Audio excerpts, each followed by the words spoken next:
we celebrate the 43-year reign of the speed metal kings, Metallica. With 9 Grammy Awards and 14 nominations, 38 concert tours worldwide, and 11 studio albums that span 4 decades, the Titans of Thrash remain the standard by which all other metal is measured. We begin with a 1984 classic from their second album, For Whom the Bell Tolls, followed by the 1992 tour anthem, Wherever I May Roam. And then, let's turn down the house and light up the stage for the Auburn University Marching Band and their show, Metallica. Sunday evening has arrived once again, and that means it's time for another live recording of the Auburn Experience podcast. We are coming at you with episode 109, all kinds of Auburn news in our Auburn potpourri segment, and 2 major topics revolving around basketball and the full of the Auburn Experience on one weekend. Let's get into all those different things right now.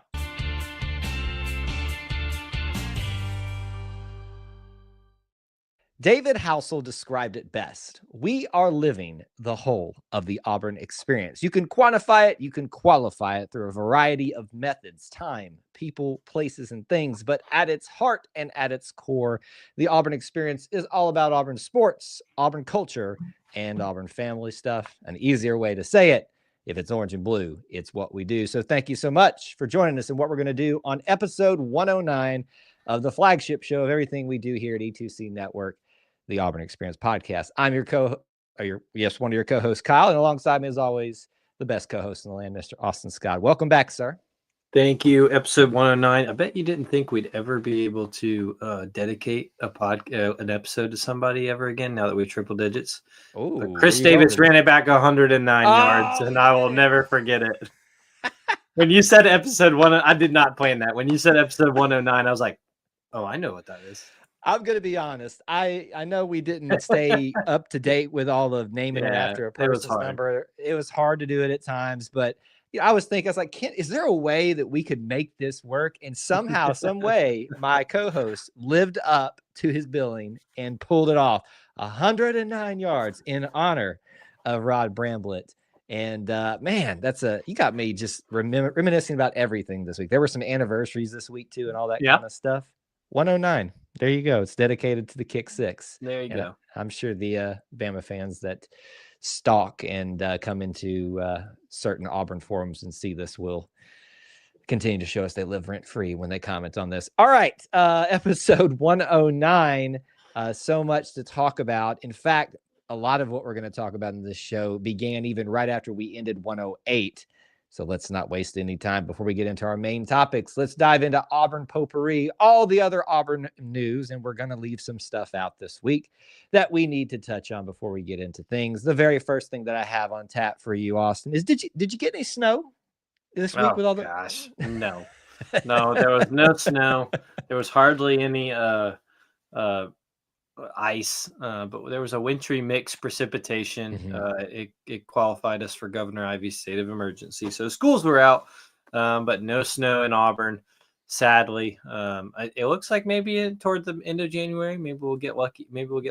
Again. Maybe. So we'll see. But I was very jealous of a lot of my family in Birmingham, of you, Kyle, in Georgia, of you attempting to sled. But it looked a lot of fun for a lot of people. I'm sad I missed it. That was not an attempt. It was impressive. I went down the hill, and I won't say what happened in the attempt after that, where I nearly hurt myself. But I had a great day up here, being able to enjoy half a day of snow before everything started kind of opening up and melting everything away. But why is this related to Auburn? Obviously, we took the opportunity to create a little content for you. We created an Auburn snowman. Mine was very simple. I think it was this hat I threw on him. I think I did for another picture of the Pat Dye hat that I have up here, and then a shaker. So if you're going to make an Auburn snowman, Austin, what does it have to have on? Is it as simple as that, a hat and a shaker, and that's it, or can you do one better? That's pretty good. I've got a scarf I really like that I got from an Auburn soccer game in college. I think I've got a scarf. So that a scarf is a staple with a snowman if you've got one. Mm-hmm. I will never have to use that scarf, I don't think, if a snowman becomes available in Auburn. So I would put my scarf. I'm trying to think of what else would be fun. Tiger tail. A tiger tail would be pretty cool. But you'd have to put some ears on it actually make it look like Obby or Bubby. Bobby. Bobby. There would definitely be a Bobby Snowman at my house if we got enough snow. But those are good ones. I really liked yours. There would be shakers at ours for sure. I'm looking around to see, because we would come in here. That's why I'm looking around to see what I can find. The other ideas I would have, if you have a Tumors lemonade cup that you saved or something like that, you could kind of make a snow lemonade cup. I wish I had not the yellow snow, not the yellow not snow. yellow snow. No, that's bad snow. My dog would do that. I wish I had a replica helmet, and you could put a helmet on top. The problem with that is going to be that, once you put it on, first you got to form the head, and then it's going to freeze inside of there. Freeze warning. And so it would, God. I know, listen, I made it almost an entire segment without saying that, but the opportunities abound. I will tell you one last thing, Austin. Maybe a foam finger. Oh, that's a great, and you just gave me an idea. So if we do get snow again, I am making the commitment to you all that I will do my best to create the ultimate Auburn snowman. We got to get some solid snow that comes and stays for a little while so that I don't have to rush and make one like I did this time. But we'd love to hear from you guys. Yeah. If you're gonna make an Auburn snowman, what are you gonna put? What are you gonna have on him? Let us know. Maybe you'll get an opportunity in Auburn even, and that would make it just the most ultimate Auburn snowman. Please. All right, enough with the snow. Let's talk about the thing that broke literally as we ended episode 108 live recording and frustrated me to no end in terms of that we didn't get to talk about it. But now we do, almost a week later, literally to the time it happened. The Auburn experience is so wide and vast, as we've often talked about, and we will celebrate and talk about every aspect of it here. I promise you. We did a podcast about The Bachelor because it had Maddie Pruitt on it. Daughter forget. Of Chad Pruitt. Never forget. That shows you how far we'll go with this. This isn't even that far. This is one of our own. Miss America, Abby Stockard, current, I believe still current, nursing student at Auburn, former Tiger Paw, wins Miss America as we end the show. What an incredible way to get the week started, Austin. Oh, absolutely. I'm with you, Kyle. As soon as we get off the show, I'm seeing it all, and I'm like, you've got to be kidding me. All right. But really awesome for Abby, awesome for Auburn. First Auburn grad to win Miss America in 30 years. Super, super cool. And always good to see Auburn represented on the big stage, especially in something like that is national and international. So very cool. War Eagle to Miss Abby Stockard. And look, the other connection there is she's got a quite tall Auburn boyfriend as well. Yes, I was going to ask, should we bring up the not the newest, because I guess they've been together for a little bit of time, but the latest people are aware of Auburn power couple, and that being big. Walker Kessler, literally pretty big. I mean, he's what, 7'2" or something like that. Yeah. And then Abby Stockard, now Miss America. That's I don't know how you get more powerful than that. One of the tallest human beings around, and then literal Miss America, Miss Alabama down Miss America. How do you get bigger than that? An NBA star and Miss America. I'm not sure there's an Auburn couple out there at its current that can beat that. So we'll see, but that's a power couple right there. Listen, we're going to have to do a podcast of other power couples, whether they are still together or not. There are some out Mount Rushmore of Auburn couples. Hey, what have we done? We will get there at some point in our Mount Rushmore series. And summer will get that bad, folks. Let's hope not. Let's hope we have plenty to talk about. But for now, we do want to celebrate Abby Stockard for winning Miss America. And obviously a connection with my wife being a graduate of the nursing school. And she was like, you better talk about it this week. So Jessica, we have talked about it and acknowledged the amazing nursing school that Auburn has. And Abby's obviously a great representation of that. So congratulations to her, and War Eagle to her. All right, we're going to go back more towards sports realm here. Another thing that we need to address from last week's show, we got done talking about it and things just started flowing. We were talking about coaching changes last week, and we broke down what we felt like was going to be, at least for a while, the future of the defensive staff and everything related to Tanner Burns. Well, later that week, I mean, maybe it was like Tuesday, was it, Austin? Something like that? I think so, yeah. Tanner Burns up and left us and went to take a defensive coordinator job, if I'm not mistaken, associate head coach, something like that. Yeah, a step up for him in the coaching titles. Mm-hmm. And so he's at another school now. So that obviously really opened things up. I think probably obviously the coaches were all privy to this was going down here. We were sitting on episode 108. So if you want to hear us talk about something that is not true in the moment, you can go back and listen to that one. But what is true now is we are basically maybe filled out on the defensive staff because Rock Bellatoni has come back after spending a little bit of time away from us to be the offensive linebackers the positional coach. He was hired by Harsin and actually stayed over during the transition period. A lot of people felt he might stay over entirely, didn't, went away, came back. So welcome back to him. We did address TJ Rushing last week, but now we've got more clarification on what he will be moving forward and fulfilling that safeties coach role for us, kind of finishing out the defensive back room for Auburn. So at this point, Austin, I want your commentary on these guys, but certainly I do think that you could make a case it may be done at the defensive realm, but I'll open up the floor for you for anything you want to say about Rock, TJ, the whole coaching staff. Yeah, it's definitely, I think it's kind of interesting to think about a guy coming back to Auburn who hasn't had a connection before his first time here with Harsin. Definitely one of the more beloved and successful coaches that Harsin brought in. So really good to see him come back. I think he did well recruiting in the South Florida area, did well with his outside linebackers, that edge position, whatever you want to call it. Sure. So really great to see that he's coming back. I think that's been very highly thought of among the players and among former players and on all those things. Like you said, we have some more clarification now, kind of why these moves were made with TJ Rushing. The question still remains with special teams. And I think Rock did some of that while he was here and has more experience than anyone else on the staff with special teams. There's not as many limits as there used to be with who all you can have as coaches. So I think you might still see a special teams hire be out there. That's not really one. I think you have to have super pressing. Those guys aren't recruited as much specifically as the players they're using. Kickers and punters, obviously, yes, but I think Auburn feels they're in a decent shape there. So you can spend your time looking for the right guy, a good tactician, a guy who you want to fill out the staff. So definitely looks like defensively everything's filled out. Special teams, we'll have to see where it goes.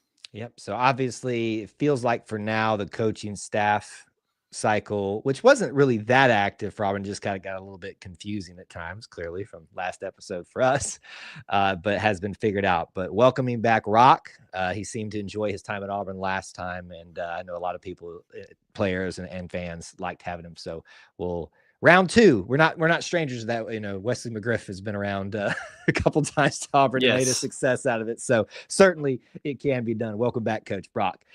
Let's talk about another addition, and that is at the quarterback position. And I think this one this week kind of got people, I want to say stirred up, but asking a lot of questions that were a little bit premature, because we've talked about the notion that Coach Freeze likes to have 4 scholarship quarterbacks. That is straight from his mouth. So you cleaned out the whole room, whether by choice or not.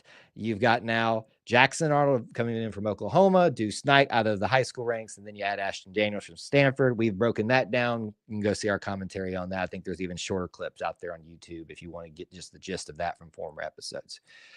But now we add former South Carolina quarterback Tanner Bailey, who has been taking a year off from football and only played a few games for South Carolina. And I believe is already a graduate. And I forget which school he graduated from. Maybe you can clarify that for me, Austin, if you know. I don't know off the top of my head. But this is a very interesting situation where he is brought in to fill out that room, at least for the spring, because right now all you've got is 2 quarterbacks. Ashton Daniels isn't coming in until after spring practice. So you need some extra bodies in there to help with practices and stuff like that. Is that me? Do you feel like I'm diminishing that story right now, or is this the guy that's filling out that Final Four spot? I kind of feel like it's the guy filling out that final spot. Okay. I just think that it's a really, really interesting scenario with Tanner Bailey, a former really good high school prospect out of Gordo High School near Tuscaloosa, the alma mater of one David Housel, who went on to actually went to Oregon, then transferred to South Carolina, and now has, like you said, transferred to Auburn, but not for football reasons. So really, really interesting path for him. But a kid that has grown up loving Auburn, his dad played at Auburn, has just had a very, very extensive love for Auburn in his background. And so I think it's very cool that he is, as of right now, the number 4 guy to come in who has big game SEC experience, has been in the SEC program, understands what college football, big time college football is like, and can come in and kind of be a veteran type guy of how you do certain things. Now, we have no idea if Tanner Bailey will ever see the field or play meaningful minutes for Auburn football. But I think that it is a very unique and very interesting perspective that you can have with him right now. We talked about this with Ashton Daniels, a guy who has played a lot of football and is coming back to be essentially, I think we can all presume Jackson Arnold's probably the starter, but there will be competition. But a guy who's coming back closer to home and can be a mentor. I think that that's a similar situation with Tanner Bailey, a guy who just wants to help Auburn win, who loves Auburn, but has been there and done things before. It is very rare you can get quarterbacks who have that experience and are willing to maybe accept a role that others wouldn't. Yeah. So very interesting, very cool. We'll see where his story goes. For that kid to be growing up, wearing jerseys, coming to Jordan Hare Stadium, loving Auburn the way a lot of us do and grew up doing, for him to get to actually put on a jersey and a helmet and run out in Jordan Hare Stadium, that tugs at my little orange and blue heartstrings. It really does. And you've painted the picture for me now for this, wonderful story. So I'm going to love every part of this now that I kind of have that context. The other context that I was lacking is I wasn't aware that he was at Oregon first. So you're telling me that someone went from Oregon to South Carolina to Auburn. Who else did the reverse of that? Oregon to Auburn to South Carolina and was a quarterback. And now Wake Forest. And now, well, I was going to leave that part out of it. For your story, I've ruined your metaphor there. Come on now. Maybe maybe this is the reversal though, and Tanner Bailey will end up being a first-round pick for an NFL team. Play a playoff game today. Who knows? I don't know, something like that. You're just going to bring them all in at this point, and here I am knocking the microphone around. But yeah, it's an interesting story. No matter how you slice it, his connections back to Auburn family, how he got here, different routes, things like that. But for now, we can assume quarterback room full. We'll wait and see if anything else changes in the future. I'm going to do an audible on us because we are running low on what our usual time is for potpourri. We did want to talk about 2026 wide receiver Devin Carter out of Douglas County, who just committed to the Tigers. We'll probably move that to next week if it's still fits into our schedule, but just know that we know that's happened, and we'll certainly try to dive into that a little bit more next time around. But for now, let us switch gears a little bit here. We have covered potpourri and moving in to our major topics. But first, let me ask you something. Do you understand the concept of mental wealth? Some would define it as the management of elements that you have in your personal life, such as your diet, your sleep habits, your exercise, or those stress levels, and how you sustain those for an overall positive effect in your life. You can try your best to balance them on your own, and some of you are able to do so, but for people like me and others, you might need a little bit of extra help. The key is to find that tool that doesn't fight against you managing those different elements that are important to your daily life. And we talked about our friends before at Magic Mind. We're going to even talk about one of those things that we discussed before here. They've really made a difference for me. And they've been helping me function a lot better during the day. And also I feel like I can't get enough done without feeling distracted or overwhelmed sometimes with the life of a content creator, because it can be a little stressful at times. But now we've talked about managing during the day. Let me tell you about the Magic Mind Sleep Elixir. I found it helps me get wound down from a day of stressful trying to figure out what we're going to put out on social media for you all, because we got to figure out what's going to stick and things like that. Helps me wound down into a more healthier sleep patterns. And yet again, they have done it. Magic Mind has just done it again. They give me more focus and function throughout the day, but now I get that more well-rounded rest. A little bit more about the Magic Mind products. Their performance shot is not just a replacement for your daily coffee. If you're a big coffee drinker, you can actually do it alongside your coffee. It makes those effects of the coffee last a bit longer. That sleep elixir I just talked about helps you wind down, as I said, from a day of mental focus into a deeper sleep. And you can combine these now into a first-time 24-hour bundle for focus and sleep shots, which is available now.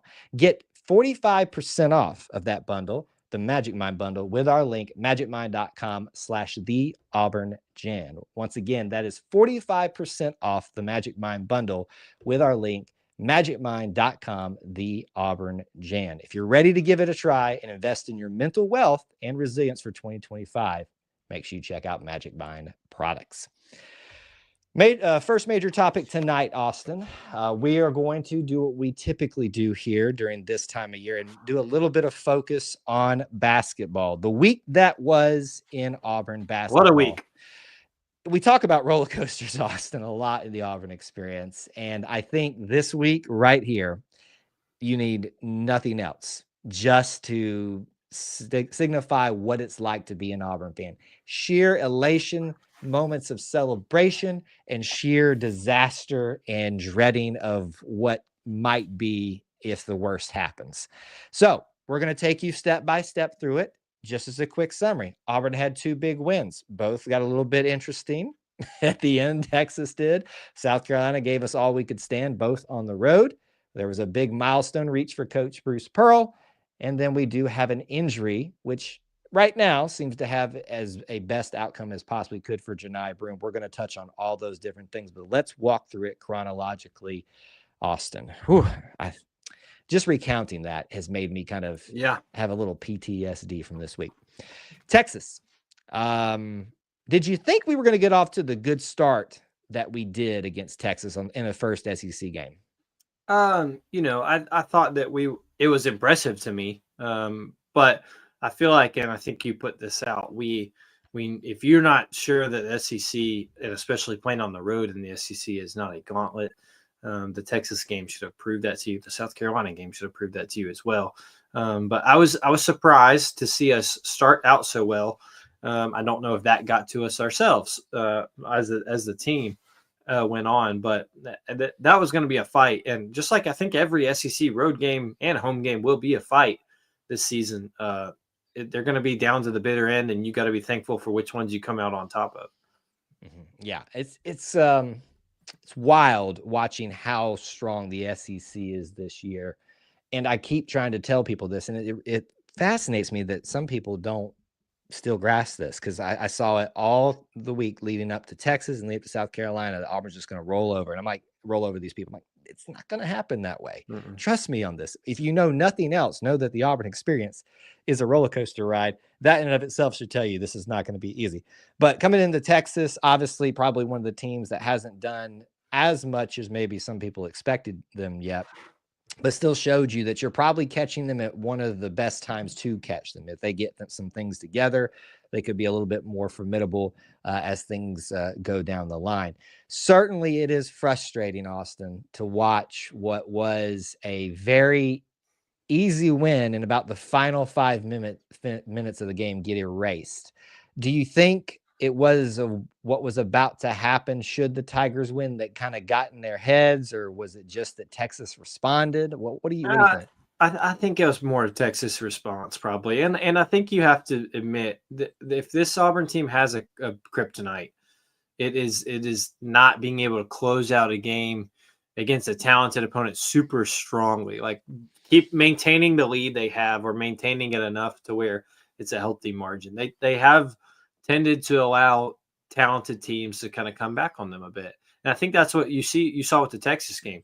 Obviously a place they've never been before. Mm-hmm. Obviously opponent they've never played before and as a conference member. Right. And Texas had incredibly talented athletes. Kaluma had a career game, which if you're watching as an Auburn fan, you should, of course he does. Of course he does. And they've got Trey Johnson, who's going to be a top 10 pick in the draft. You knew the things were there. Rodney Terry's an incredible head coach. You knew the things were there. And now what we know that they've lost to Tennessee as well. This team is not an 0-3 SEC team. They are on paper right now, but they are not as bad as it sounds. And I think that it's just a matter of Auburn keeping composure and something that still needs to be harped on. Now, I'm not saying all that as a negative thing. I think that's a great thing, honestly, to tell you the fact that Auburn can still be told constantly by its coaches and constantly harped on throughout the week, hey, guys, you're not world beaters yet. This was a team you had beaten by double digits, somewhere around 15, and you let them get back in and get within a one-possession game at one point. Yeah. So that keeps them focused. It keeps them composed. because I don't think that's out of the question for that to happen again down the road. The Auburn will be ahead on a team, and it'll be up to them to determine if they close them out or if they let them creep back in. Yeah, absolutely. Thankfully, they do get the win, which secures the history that we want to take a second and spend some time on. You are now looking, when you look on your TV or in person, if you're not in the room with us, Bruce, listen, somebody got the tweet shared from one Coach Pearl this week. I'm not gonna say who it was, but that was a big surprise this week. But what we really want to focus on is when Coach Pearl arrived here, they've seen the clip this week. He said, while acknowledging some of the other greats, Coach Sonny, Joel Eves, Cliff Ellis, I want to be among them. I want to be the winningest basketball coach in Auburn history. And today he is that with the win over Texas, 214 wins, now 215, as we'll talk about in a second. He is your winningest basket. He's the greatest Auburn basketball coach. Can we just go ahead and say that right now? Absolutely. No question. It's done. It's over with. Certainly we had a little bit of drama with that, but did you think when Bruce Pearl said that we would be sitting here today? No, I mean, when you think back on that moment and you think back on that introductory press conference, obviously there was so much excitement and so much hype. But the fact that it actually came to fruition is another thing. Mm-hmm. You can say that, and let's be honest. At the time he says that, it's like, well, it wouldn't take you very much to, there is obviously a very successful certain portions of Auburn's men's basketball's program history, but is at that point was in a very, very, very, very low spot in the conference on the university level, and so to see him actually do it and to see all the success, all the championships, the Final Four run, all that he's come with it. I think we all knew a little while ago that this was coming. It wasn't a shock that he got here after the first 5 to 6 years of him being here. It was inevitable, but it's well-deserved. I'm so happy and so excited to know that he is the winningest coach in Auburn men's basketball history. And I hope that there are many, many, many more to come from him, and plenty more rings or nets to have as well. So, Kyle, does he deserve a statue? Does he deserve something else? How do you open this act? How do you celebrate this accolade? Now, I'm not saying this year, but I'm saying, how do you celebrate this accolade properly down the road? You're opening up a topic that we could spend so much time on. Just give me your short answer. Short answer. Yes. Statue someday, naming of facility in some fashion. The court. The court. I think would like to name the court. Bare minimum court. We statue. I tried to talk about this this week on TikTok streams. It came up a lot, and I've said I think there's a certain progression of things that have to happen in most circumstances, towards a statue. I do think that is a topic that is very well worth us discussing, though, about how you officially honor the greatest basketball coach in Auburn history, at least in wins alone. But we're here. We're sitting here. It's done. Check mark. Move on. As Trevon Reed says, he ain't done yet. Rounding out our week, South Carolina, very briefly. Certainly a team that Auburn was expected to just come in and roll over, being the prospective #1 team, at least in thought process. No official polls yet because Tennessee had lost. Everything's on the table for Auburn. They've already gotten over the Bruce Pearl victory for becoming the winningest coach hump. And even South Carolina was missing a bunch of their players. And yet South Carolina did what they normally do in basketball against us, is we walk in there and they give us problems. Normally that's because Frank Martin was there, but he's not there. Now they have Lamont Paris, who was only the reigning SEC coach of the year, and gave the Tigers everything they could stand and then some. One very important thing we're going to address here, but I think you got to give credit to South Carolina because down to the last few minutes, Auburn looked like they were going to be in a really big trouble to drop the ball of becoming the unequivocal #1. Yeah, absolutely. The South Carolina team was a top 4 team in the league last year, and one that was a dark horse kind of throughout the year. I can't remember if it was Lamont Pierce's first year or his second year last year. I think it's second. I could be wrong. Okay, so he's in his third year now, but a really good basketball coach, one that Bruce Pearl praised a lot last year. Definitely still doing it. Has talented players. Chad Murray Boyles, I think. It was so confusing to me. They kept calling him CMB when we have CBO. I know, it was so bad. I kept being like, I think they're getting that wrong. If they would just call him the physicist, we wouldn't have this problem. Dear goodness. But that team, and gosh, that arena has one that has just given Auburn fits over the last 10 years. It's just been annoying. It's been a place you don't want to go play. And if you can get a win, you get the heck out of there as fast as you can. So yeah, proud of Auburn for being scrapping and coming back and winning. But gosh, it is not fun to play there. Not fun to play against the Lamont Pierce, South Carolina team. And, if it wasn't for, somebody crumbling like the chip that they're named after, this might be a different story. Certain former Bama players not knowing how to make free throws. Sound familiar? Anyway, the Tigers get the victory. They do, on paper, secure number one. Let's talk about the injury in a second, but let's just talk about it right here. Is Auburn the number one team?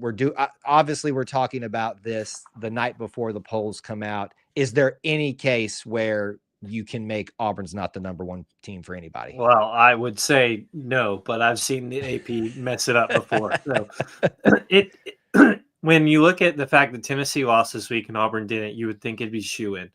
Some of these AP voters, I'm convinced, don't watch a lick of basketball on game day. But if Auburn's not number one tomorrow, there's a major problem, and I would like to never associate myself with the AP poll again. So Auburn basketball should be number one again, the second time ever, and the second time in Bruce Pearl's era. But they should have already been number one, but I'll stop. Here we are on that roller coaster ride again. We had the high. Now we're going to talk about the low, and now we're about to hopefully have that high again. So what is coming at the end of this thing? I do want to know, because I love this roller coaster ride, but just saddle up, folks. Number one, hopefully on deck next. Here's the big thing. Johni Broome with his second, quote unquote, major significant injury of the season. The first time being that elbow, the different elbow that he'd injured in the past. He comes back the game after that, even because there was a long delay during the non-conference play. So thankful that he was overcome that. But here he trips over some feet coming down from a rebound situation and does that classic, you roll your ankle thing.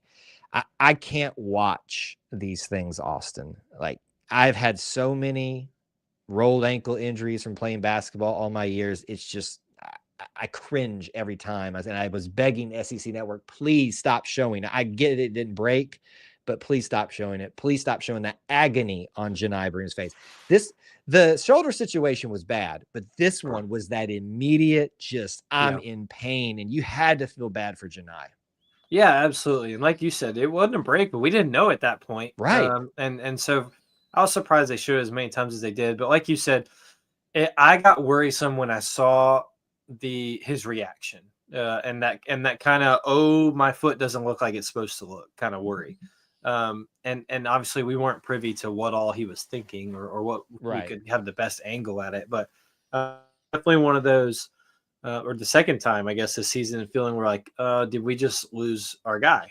And it looks like, from what Auburn has put out, we might not have for the rest of the year, but there's a significant time component here that we'll have to see how long it is.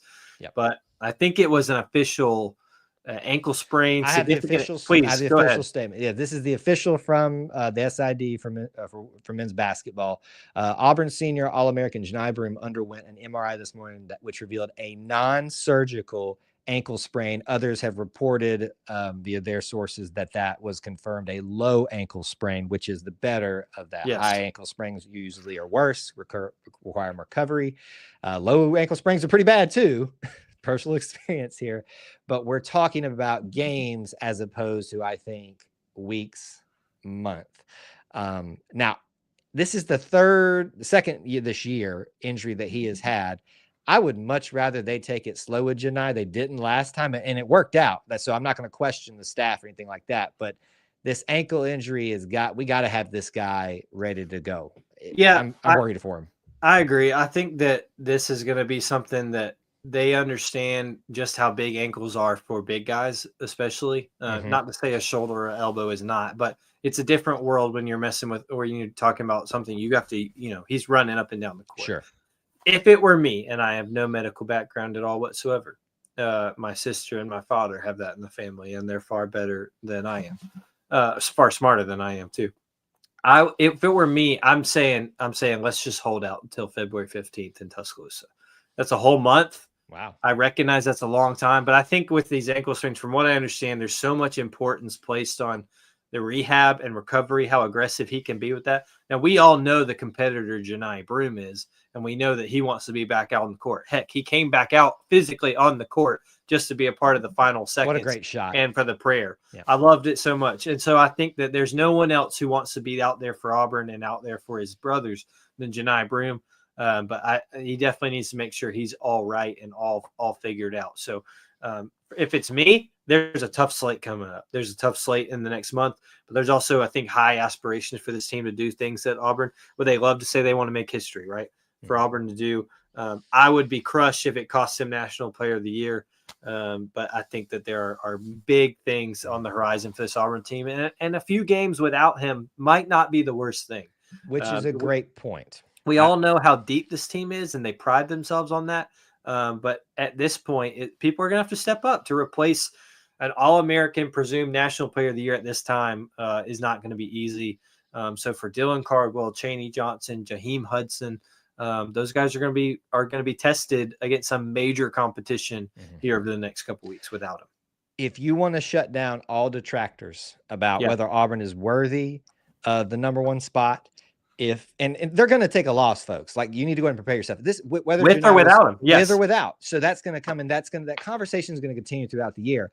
But if you want to continue that narrative and prove that we are for real, this is the opportunity for the team to do that. What happens? I've been asking this question all week on social media. What happens to this team when you lose the National Player of the Year as things currently stand?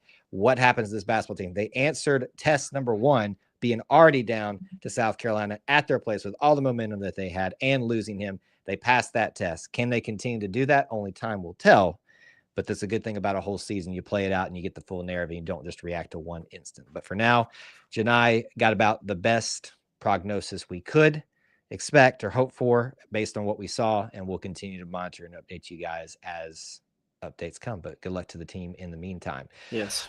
Let's move into our final major topic this evening. And this is one that I didn't expect us to have to talk this week, but I am so happy because it's the perfect thing for what we're about here, the Auburn Experience. And this is the weekend, A-Day weekend, that I think is your best opportunity to experience what David Hassel called the whole of the Auburn Experience. And that doesn't even begin to display all aspects of it. This is just the sports angle of it and how you can get a lot of things at once. So Auburn came out on a Sunday and said that they were going to go ahead and give you the dates for A-Day weekend, go ahead and acknowledge all the sports that were going to be active during that time, and obviously officially say A-Day game is going to be happening. So we've got all the information for you, but I got to ask Austin, are you just jazzed up as I am for the best weekend in Auburn sports? Really cool, and definitely kind of on the piggyback about the best weekends. Now basketball season will be over at that point as a whole, not just the home schedule. And so, but this is, if you can't make it during basketball season, this is your time. This is the weekend to do it, and hopefully better weather. Hopefully far better weather. We'd like it to be a little cool, but not too cold. Not blazing hot. 75 is a high. Always. If you ask me, I'm always saying 75. Okay. I'd prefer 75 no matter what. It will be the week after Auburn wins first national championship in men's basketball history. It's going to be a phenomenal weekend in Auburn. No, but seriously, and look, I'm gonna freaking mojo this by saying it, but I mean, there will be a celebration you can add to that weekend. It just hit me. If we can keep going, I'm just saying that's something that you could add. Austin, Austin, you just, first of all, you've jinxed us. I just want to acknowledge that. Y'all have heard it here first.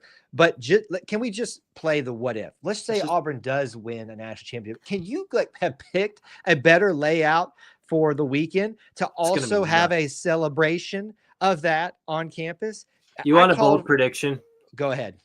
If they do it, they'll break the 8A record that was done in 2013. Oh, don't say that, because you can't break the last roll. That hurts. They'll break it. Oh, goodness. I love it and I hate it at the same time because I have so many fun. I mean, literally. But we got to get there. We got to We did. beat the first round Ivy League school. We got to get there. Got to get there. So Why'd you have to bring that up? I got to bring us all back down. You had a great idea. Now you just ruined it with more cannon fodder for the Alabama fans that lurk around here. Okay, let me give you the info that we have on hand right now about 8A weekend. Keep in mind, we are literally doing this a month in advance. I almost said August because I'm wishing it's football season already.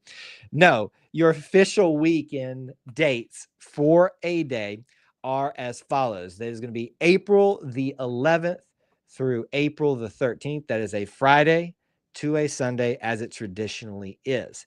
To acknowledge what usually kind of coincides around this time, that is not Easter weekend.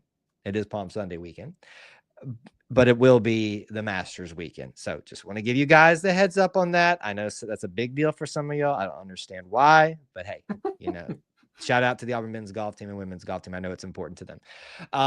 We have active that weekend, obviously football with the 8A game. We also have baseball. We also have softball. We also have women's tennis. I mean, come on. You got the Diamond Sports back together, Austin, on the same weekend. When's the last time that happened? Did it happen last year? Am I mistaken? There was a lot of off on, like a lot of switching around last weekend. Like one or the other. So I feel like I'd be hard pressed to say it didn't happen the whole year, but or at least an SEC play, right? But well, I'm just talking about for 8A weekend, like having the boat. Oh yeah. No, that's been a long time, if in a while. So really cool. That is the weekend to be here. And like Kyle said, we've got to start praying for the best weather possible right now. If we can, Austin, if we can have, again, we are just speculating. This is knocking on wood. If there's a celebration that were to happen after something happened a week before, alongside amazing weather with all these things happening, you can't miss it, people. I mean, just can't miss it. You can't miss it regardless. But anyway, okay. So here is your scheduled events. Friday, softball, and some of these are going to be tentative. There's a little bit of question about softball based. I looked at some official calendars, and I think 8A kickoff time, but we're going to give you what we have at this point. Softball on Friday at 1:30. This is all Central Time. Women's tennis versus Ole Miss at 6. 5. Sorry, I got that wrong. Baseball, first game versus LSU in a series at 6 p.m. that night. Saturday, the tentative, based on the calendar I saw, time for 8A seems to be noon, which makes a lot of sense if softball does play their second game versus UGA at 1:30 that day. And then baseball would play again at 6 p.m. Central Time against LSU. Sunday, women's tennis at noon, also senior day for them, versus LSU as well. Baseball at 1 to final game versus LSU, and then softball's final game versus UJ. Again, tentative seems to be 1:30, so that's a very jam-packed end of the day. We might, Austin, based on your schedule. I was about to say this. You know what I was going to say. I was about to say, and 2:30 in person, E2C episode number 128. Good try. I don't know what it is, but that sounds good to me. We'll talk about it. Certainly, that may be on the table for you all as well. I mean, doesn't that sound just awesome? That's a great week. That's a great weekend right there, regardless of what happens on the shooty hoops. That's a great weekend right there, and it always is. 8A weekend is always a lot of fun. A lot of people come to Auburn. A lot of people, regardless of who's playing in town, there's always at least something happening going. A lot of people get to be on campus. Yeah. It's usually a pretty time of the year. So that's a weekend you want to go ahead and pencil in. It's like 3 months away right now. So it'll be here before we know it. Right. And we'll certainly talk about this some more because there'll be announcements for other events that I'm sure with large or small that are going to be transpiring in and around it. Usually we get the additions to the Tiger Walk out on downtown announced for that weekend. So we'll come back to this probably 2 weeks or so in advance, whenever it feels appropriate, and talk about it in some more detail. But we wanted you to have the details. April 11th through the 13th, 8A takes place. 8A game obviously on the 12th. Looks like it'll be around noon right now is what a tentative date looks like. Unofficially, it might be there. And you got a lot of rivals in town for all the sports outside of the football game. LSU and Georgia. If we had Alabama here for women's tennis, that would have made it perfect. But you get Ole Miss if you want for one of them, if you want to throw them in there. Listen. I know that a lot of you are frustrated with the Masters having to be on the same day, at least if I looked at the dates correctly. Is that a big thing for you, Austin?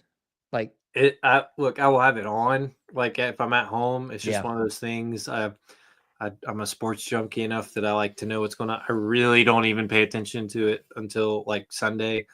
I have a group of friends. We usually just pick a winner that we think earlier in the week, and I'd like to see how that person does. But no, it is now it's something that if someone asked me to go to one day, I would love to go to. Just like a similar thing, sports Sure. junkie enough to bucket list moment, but definitely doesn't move my needle for Auburn 8-day weekend. Well, you might have to miss Auburn A Day because it sometimes coincides with it if you plan to do that. But if you got some tickets to it for free, I might understand because it seems to be the big thing that a lot of Auburn fans pay attention to and lament if it does fall on the same weekend. When Jackson Coyven wins it, I'll be all in.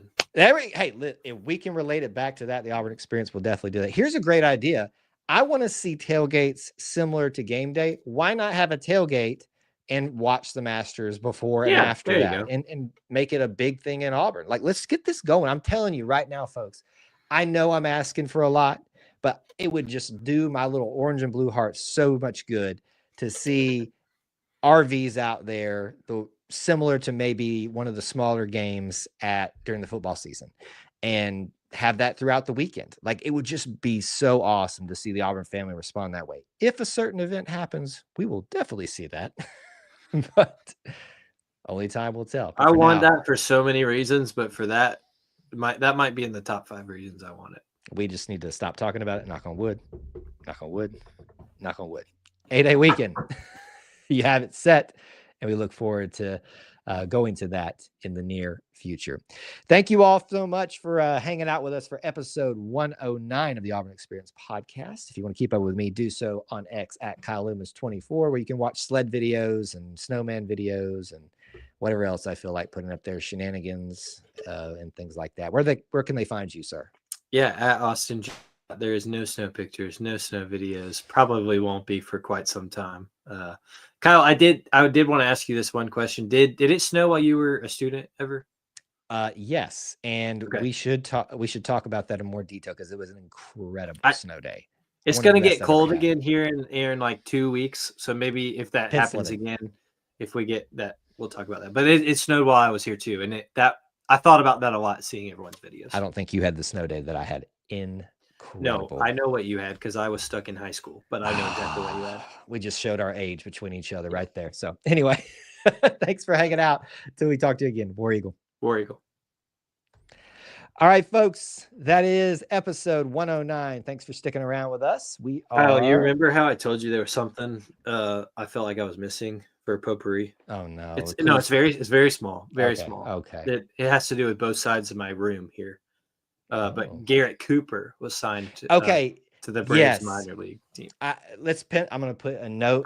I literally just went back and the friend that texted me. Yep. I just opened his message again and I saw it and I went, that's what it was. I did know about that, and we just had such a full time. It wasn't going to make it anyway, and it's fine. But I that was going to bug me the whole week if I didn't remember it.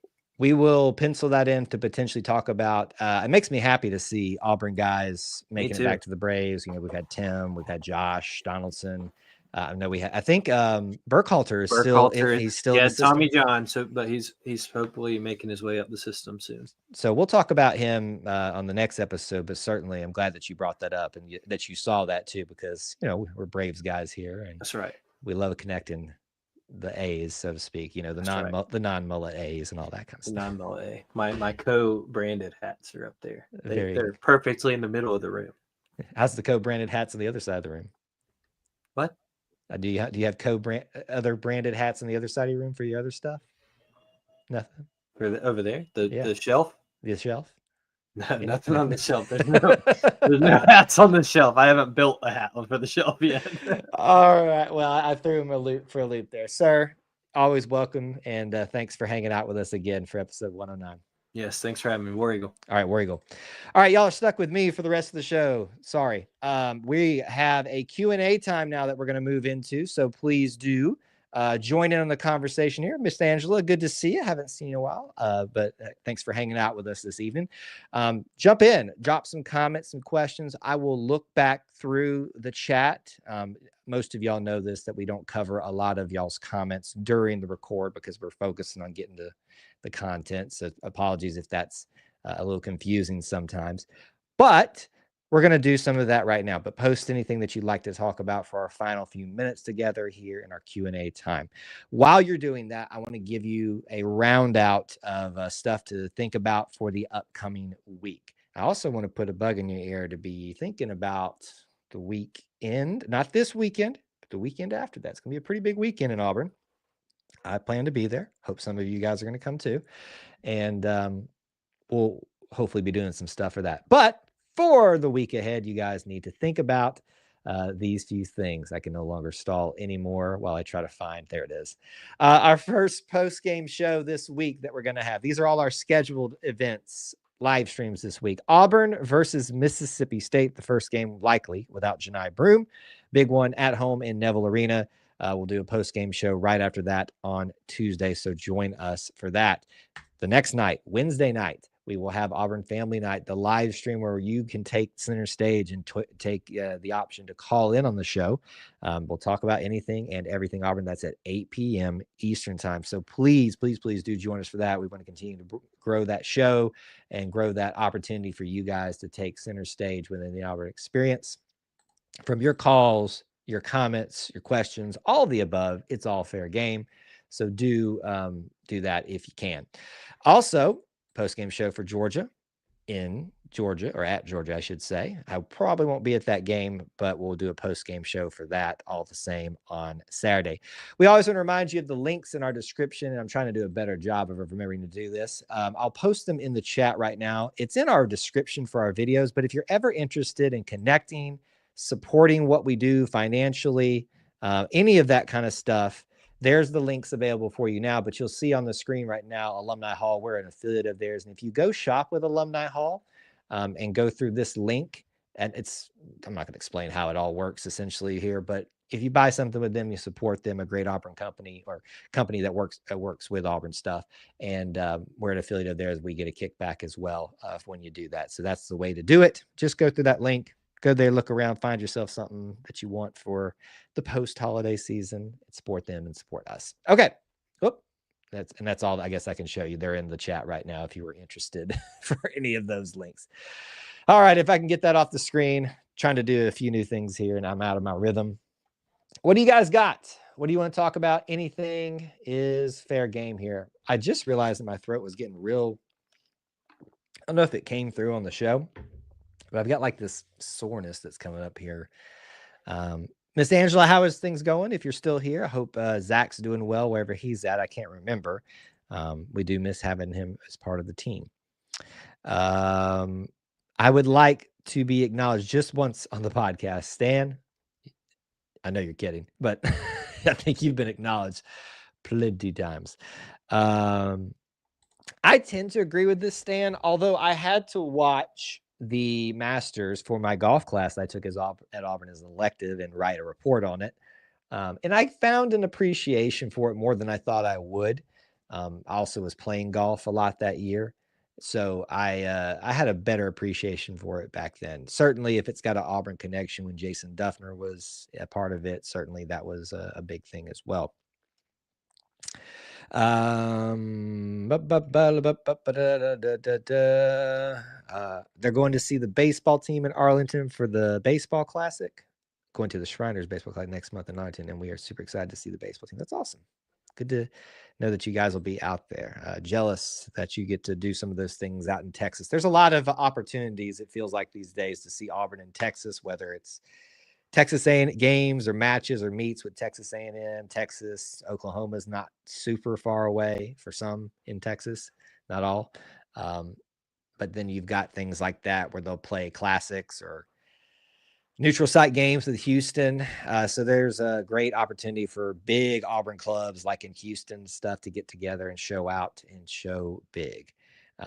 What else did you guys say throughout the show? We addressed a lot of y'all's comments. Thank you guys. We had a lot of people checking in early on the show, so thank y'all so much. Anything else this evening? before we get out of here. We can certainly end a little bit early if you'd like to, but I don't want to jump away if there's not another comment or question that you guys have during what we try to give you guys is the Q&A time here at the end of the show. Trying to think if there's anything else we should share. Certainly, I did kind of tease that the weekend following this one, not what we're currently finishing right now. So next weekend, nothing, but the weekend after that, it's the big Tennessee Outlive game, likely the college game day game, I would believe. Maybe Janai's back. I don't know. Lots of other things happening that weekend. Gymnastics is in town. I think women's swimming and diving may be happening too. Anyway, there's a lot going on. I'll be there for some of it. Don't have a ticket to the basketball game, but I'll be in town and hang out and cover the shenanigans that likely will be happening if they camp out again. All that's on the table. So looking forward to it. I hope you guys are as well. I love weekends like that get people really jazzed up to talk about just the whole Auburn stuff, even outside of just the sport specific things. Devin says, we are going to the Baylor game in August. I always take my chances to see the teams when I can. It's a great opportunity for you with that as well. I will be likely, I don't have tickets yet. I don't even think they're on sale if I'm not mistaken. But I think I've said this a couple times. My brothers, both of them, I have two younger brothers, they went to Baylor for graduate school and know the town, know the people, have connections very, very strongly there. And we feel like we'll be able to pull something off of a visit there. I kind of have this vision that I'd like to arrive a day or so, like a Thursday maybe, and kind of go around, or maybe arrive on a Thursday and that Friday go around Baylor a little bit and kind of just tour some things, share some things, because, that day will be mainly about football and stuff like that. They do this cool thing where they tailgate from boats and stuff. It's like a boat gate, I think is what they call it. There's the Brazos River and some lake, I think, connects right over there. I've been there once before. So going to go check that out. Certainly go to Tiger Walk, the road version of all that. I hope you guys are excited for that. This will be the first time that we officially, in our current iteration of E2C Network, the Auburn Experience, take that on the road and try to pull something off in that fashion. So hope y'all are excited for that.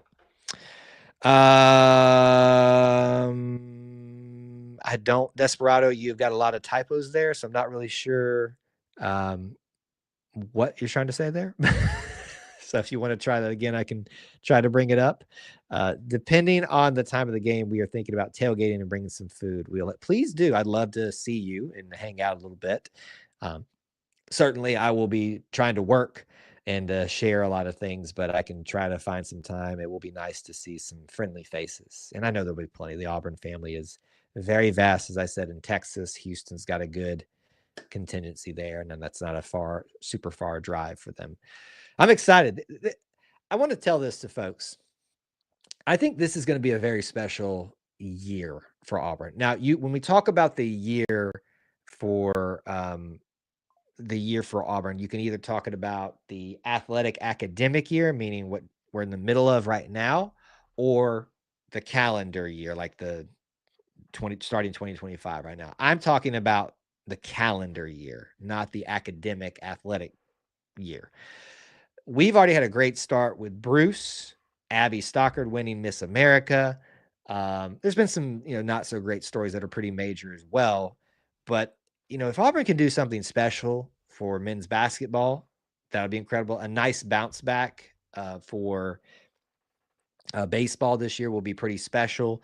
A new era of Auburn softball, of Auburn soccer coming up in the fall. Track and field already looks very well poised to do some big things this year. We've got construction that is going to be finishing up with the video board, mostly the rest of the renovations for the guest side of things for baseball, wrapping up for this season. I'm sure there'll be some carryover with some facility stuff. They got to finish up the next year.